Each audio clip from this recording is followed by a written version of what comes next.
How to get Student Hub on Discord. Hello and welcome to our channel. In this tutorial, I'm going to show you how you can get the Student Hub on the Discord app. So please watch till the end to properly understand the tutorial. And if you find this video helpful, please give it a thumbs up and subscribe to be notified when we upload new videos. So without any further ado, let's get started. First, go to App Store or Play Store and make sure your Discord app is updated. If it's updated, open the app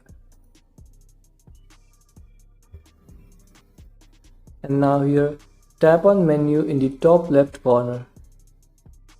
Now here scroll down and here under the plus you will see this. Tap on it. And here is the Student Hub where you can find study group, clubs and friends. So here you have to enter the official school email address and then after entering tap on join hub. I don't have any official school email address so I can join right now, but this is how you can get Student Hub on the Discord app. Thanks for watching.